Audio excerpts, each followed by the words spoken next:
What's up, everybody? This is Dominic DeAngelo of AdFreeShows.com. Today's date is February 9th. It is a Thursday, but 2 days away from the big WrestlePro show coming out. It is Violencitine's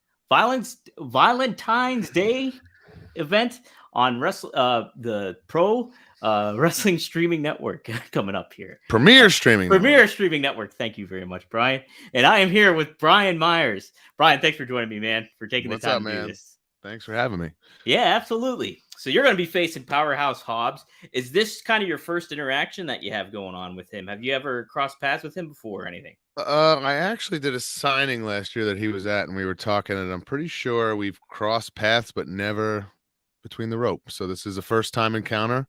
It's definitely a big deal, an Impact Wrestling guy versus an All-Elite Wrestling guy. I think that's pretty cool. A matchup no one's ever seen before. So I'm looking forward to it very, very greatly. What have you liked about him that you've seen so far, like on the AEW presentation? I've been a fan of his from afar. Obviously he's got the look and the size. I think he just needs some more of that ring time, and I'm gonna give it to him on Saturday night in Rahway. We're gonna go, and I'm gonna see if he's the real deal or not. So I'm looking forward to that. But he looks the part. I'm gonna see if he plays the part.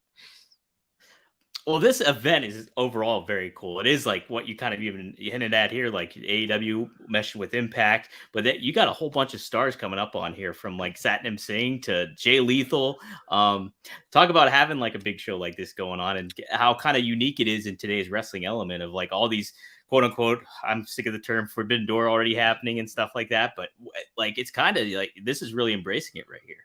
Of course. And what it really has to do with is, WrestlePro and the lineage that, Pat Buck and Kevin Matthews have built there. You see Creative Pro and WrestlePro stars on AEW TV each and every week, and it's become a very special place. So that built-in relationship with those guys makes the talent that maybe that weren't even homegrown come, and work there, like Satnam Singh and Powerhouse Hobbs. So it's a very cool promotion. If you're a fan of pro wrestling, you're a fan of WrestlePro. You're going to see up and coming stars before they get famous. Like, only a couple of years ago, Max Caster and MJF and Anthony Bowens are on these shows, and, you'd be sitting in the crowd, the Rahway Rec Center, not realizing you were seeing the future of professional wrestling. So that's certainly going to be the case this Saturday, because the young up and comers are on the show, the AEW talent from television on the show, the Impact talent are there, former WWE people come, and legends. It's a very unique place, and like I said, it all stems from that foundation that is the wrestling school. And WrestlePro, correct me too if I'm wrong, they do it. You guys go up to Alaska and everything like that too, right? Is that same promotion? Yes, Kevin has become very obsessed with going to Alaska, because he's basically the one and only promoter that does it. I've gone twice now with them. It's quite the experience. It's very cool. Really, for me though, personally, the only state I haven't wrestled in is Hawaii, and that's the big get for me right now. So that's the only one you haven't wrestled in. That's the only state I haven't wrestled in. So that's the one I want. Yeah, man, geez, polar opposites right there, Alaska and Hawaii. Yeah, holy smokes! All right, so we're live, and we're here with a lot of the ad-free show subscribers here. So some folks are asking questions here. So let's get to one of them here. Devlin Dowling says, "What's Brian's most recent figure purchase? What's the latest one you got, Brian?" I have it actually in arm's reach here. Oh shit! I got the very controversial Eighth Wonder of the World Super 7 Andre the Giant in the yellow trunks. I'm gonna crack this baby open live on my podcast, the Major Wrestling Figure Podcast, on Monday night. So I haven't let it breathe yet, like we like to say, but I will this Monday, and I'll give it a full review. So very controversial, because some pictures came out of it that weren't very flattering. So that's right. I'm gonna find out for my damn self. So people were comparing it. Brad Garrett was getting some praise, and John Favreau was another one. Favreau's, a lot of critiques. So a lot of critiques. Well, okay. I think me and you are about the same age. What figures did you grow up on initially, starting off for pro wrestling? I say all the time, like the gateway into my pro wrestling fandom stemmed from the WWF Hasbro's, because in my mind, I'm 5 years old. Mm-hmm. I found wrestling, and I found those like literally almost simultaneously. So it was like, I'm watching this on TV and I'm collecting the toys, and it was just like this perfect marriage of my fantasy just kind of taking control. I'm watching TV. These guys are larger than life. It's unbelievable. And then I have my own, fig fed where I'm playing it out, and I'm in charge. So I think that's what it's always stemmed from, like my love of pro wrestling and my love of figures and how they've always kind of gelled, because they were gel together from day one. Right. Well, too, I'm curious, like, as a collector and everything, do you still have like your very first figure that you ever got, your very first wrestling figure, or No, have so you? I have the typical, I think my mom sold them at a garage sale or whatever, lost them, broke them, whatever. So I don't have anything original from my Mhm. childhood, but I've gone back and bought pretty much almost anything I could think of or ever would ever want. You know, I have every single WWF Hasbro mint and loose except the Brett and Taker mailways because they are like $5,000 a piece, and I Holy would have shit! to hide that purchase for my wife in order to do that. And then I've also got really obsessed with Hasbro's men on card and getting them signed by people, including a lot of deceased people. So that's been like my thing, and I'm down to like 20-ish that I need, which is kind of nuts. And most of those people, unfortunately, have passed on. So that's like another little thing I do that kind of keeps my childlike wonder alive, you know. And then there's things when I was a kid, like I have a pretty decent like New York sports starting lineup collection from my childhood, things Oh, like that, nice to you know. you. Yeah. So yeah, I'll always from the success of the Major Wrestling Figure podcast and talking out loud like this, we've kind of come to realize that people are very sentimental about their childhood, and a lot of that has to do with their toys. And it doesn't matter how old you are. When you see these things, when you get them back, when you collect them, it makes you feel good. So there's nothing wrong with that, and it should be celebrated, and it's a very fun thing to do. 100%. I think too. It is kind of like I get figures once in a while, so I'm a big like Scott Hall fan. So I'll collect anything Scott Hall, Razor Ramon, anything like that. So, and I've found too, it's kind of like therapeutic to open the figures Exactly. Yeah, totally. themselves. Yeah. Yeah, it totally happens that way. It's a work of art. You know what I mean? Like, I'm not going to play with this Andre when I open it, No, but, you know, I'm going to, yeah, yeah, it's like and, why not and, present it out and there? not to mention, I mean, there's like, it's funny, like the figures we grew up on, they've come such a long way. Like the modern day ones are literally works of art, and you interchangeable heads and hands, and you could pose them and everywhere. Like that part as an adult collector is fun for me, you know, the possibilities. Right. Now, what do you do? That's the conundrum that I've come into getting is like, what do you do with all the spare parts? Do you have like a container that you all keep them in, or I how do do, you go about unfortunately, that? and it's out of control. Yes, it's insane how many little hands I have. Yeah. Is it like a Dewey Decimal System where you're like, okay, I have these organized where it's It's like tough. I these mean, if are I Cody really was Rhodes' nuts, hands? I've seen people, you know, get those little baggies and then label them. I just have one big giant bag of them, and it is what it is. And I'm fishing for one, then I'm down 10 minutes of my life, and I got to figure it out. But it is what it is. Well, Eddie Prather here. He asks, which wrestling figures would be on your personal Mount Rushmore if you had one? So he said personal, so that doesn't mean they're like They're not the Hall of ultimate Fame. They're ones, not the or Hall of Fame. It's just it's mine. any of So yours. Yeah, right. and I think that could So be any line or anything. sure. So I always say Chris Candido is my favorite wrestler of all time. So to me, his one and only action figure to date really is that ECW Series 1. And I Yeah. think that's pretty cool. So that counts for me because he's my favorite. And then, you know, personal ones. I mean, Mr. Perfect, Hasbro Series 3, Texas Tornado, Hasbro Series 3. Like those were like two of my absolute favorites growing up. And then I guess I'd have to go with something like man, this is tough. It How is about I tough. just say the Brian Meyer Super 7 Ultimate? So There, you got it. No, you people got go to out. do that. Yeah, people can You go got out to and do find that. that, and I'll sign it for a small fee. There we go. Well, my brother had a question too. He's a big figure collector. He also works for AdFreeShows. His was if you could take now, maybe I'll do the caveat of like not via price wise, but like if you could take one of Matt's figures out of his collection and add it to yours, what would it be? Man, that's tough. So a lot of Matt stuff that's very, very, very valuable Hmm. is pre-production stuff. So it's like Yeah. that rhythm and blues Greg Valentine that never came out, or a tugboat Hasbro that never came out. So like you said, that's all price wise. Like I'm not, you know, I don't know. Many people are like diehard tugboat people. They're like, God, if that only came out, you know, it's Right. just the idea of it is cool. And same with rhythm and blues was a tag team for like I think less than a year. So there's not much there either. Trying to think what I don't know if there's anything because it's all that. I mean, he does have the Moonbelly Kamala, which if Oh, you don't know, I mean, look it up. It's his, the Hasbro Kamala for whatever reason has a star on his belly, which is crazy inaccurate. And then there have been some found, we think like less than 24 in the world ever that have the moon belly. So he has a moon belly mint on card, and that I'd probably want just because it's technically better than the one that came out and worth $1 trillion more. So there you go. Okay, that's a good one. That is a good one. Jeez, yeah, that had to be just a manufacturing error that some the guy kind of didn't. we talk about it all the time. I don't know how the mistake got happened, but it got made. And I mean, trust me, there's been some very head scratchy wrestling figures over the years where you're going, how did this happen? All right, this is one off the top of my. What is the ugliest wrestling figure that you've ever There's like a bone cruncher, Stone Cold, that we always say looks like he's like on meth. He's like like it's like insane. I used to use that one as Gilbert. Yeah, I think it first came. There you go. Yeah, Gilbert. What does that say about his looks? I know. That first came. I think it first came out with a Stomp 2 Austin, and then they used it on a couple figures. I mean, it's got like crazy bags under his eye. It's wild looking. Like it just doesn't look like not a very flattering edition of Steve Austin. So that was my first. I did get a Hulk Hogan Hasbro when I was a kid, but I got more into wrestling probably about when the Bone Crunchers came out. Yeah, and I legit have my Razor Ramon like that I got at the store. This is still the original one. Oh wow, cool. Yeah, and then Super, we always say you can wave those like Woody from Toy Story. Like the joints aren't very tight. They aren't. Yeah.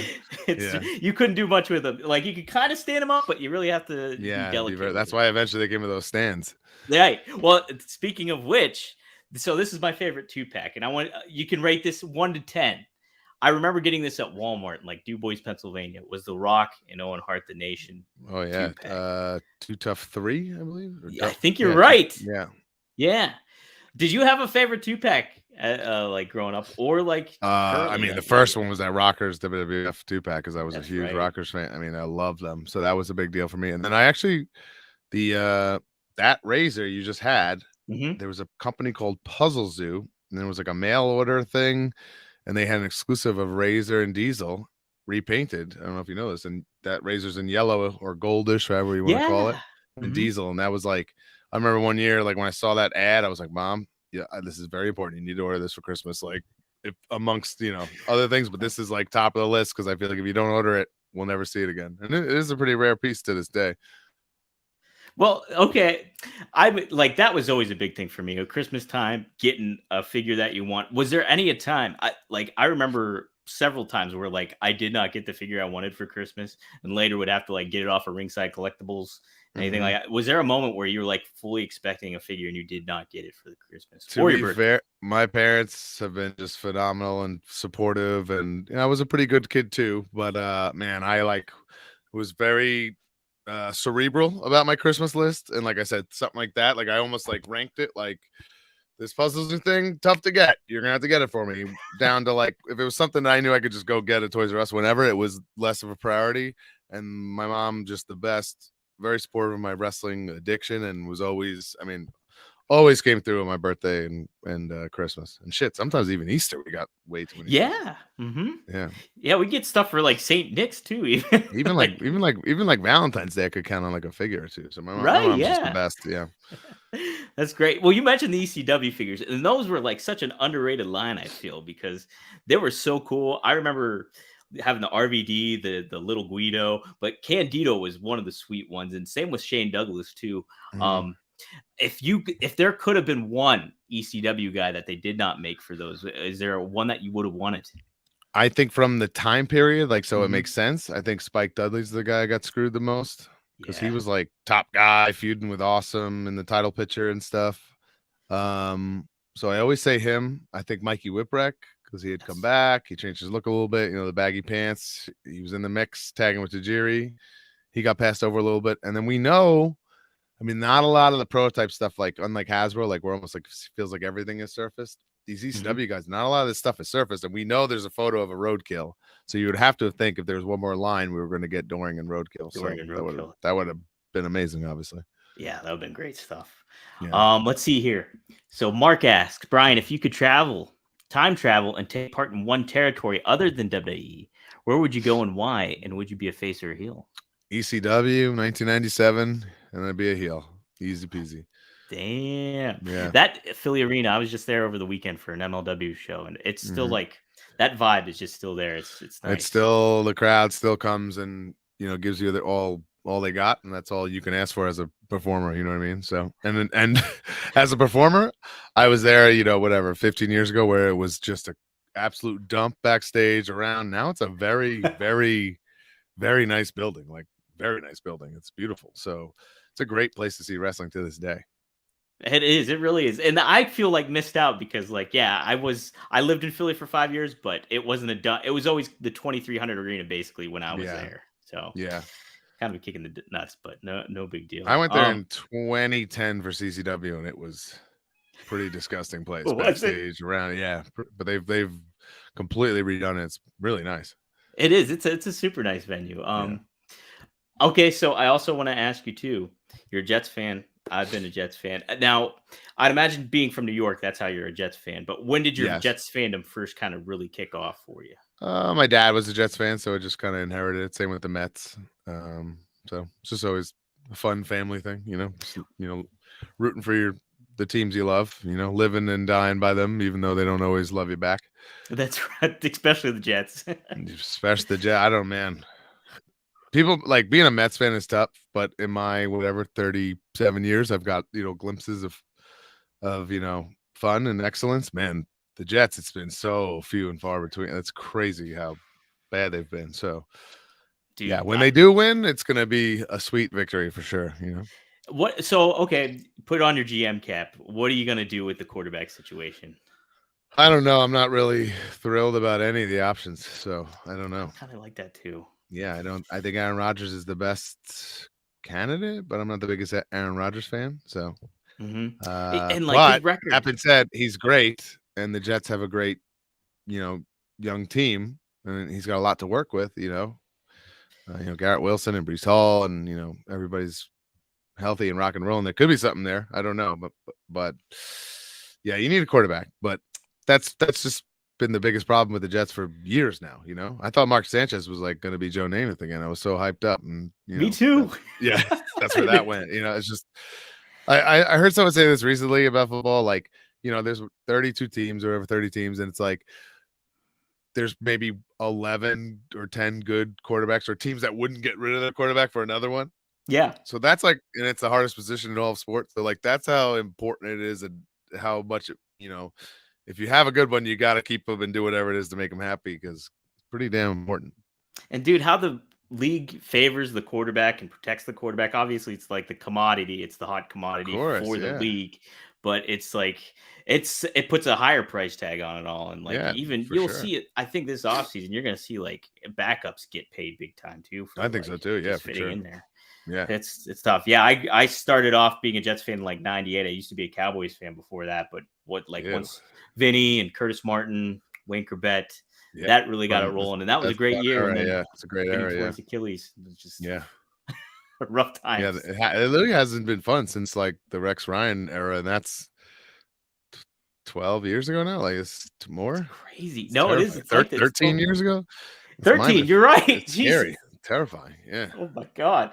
No, dude, it's been rough. It's a hard road. Yeah. It's been real hard. There's sparks. There were sparks this year with the defense, especially with. This year is the first time in like since then that it feels like at least promising. Right. Like there's young guys, Sauce. I mean, that stuff that rules. That Sauce is so amazing, but you need a quarterback. You're not gonna win. You got to get the quarterback. That's just the way it works. Yeah. It just pulls down that. Yeah. All right. I'll let you go with this one. What are some figures that you're really looking forward to upcoming here? Anything in upcoming figures? I mean, Impact Wrestling announced the line, so I'm thrilled to like see where that goes. We've been working very closely with Power Town. If you've seen those, they've been making the Legends, and they signed myself and Matt. Is that the one that does Bruiser Brody and the Bruiser Brody, Magnum TA, the Kerry Von Erich? Yeah, some really, really nice stuff. We got basically like the samples in hand, and they're the real deal. It's pretty cool. So looking forward to that. And who else they're gonna make.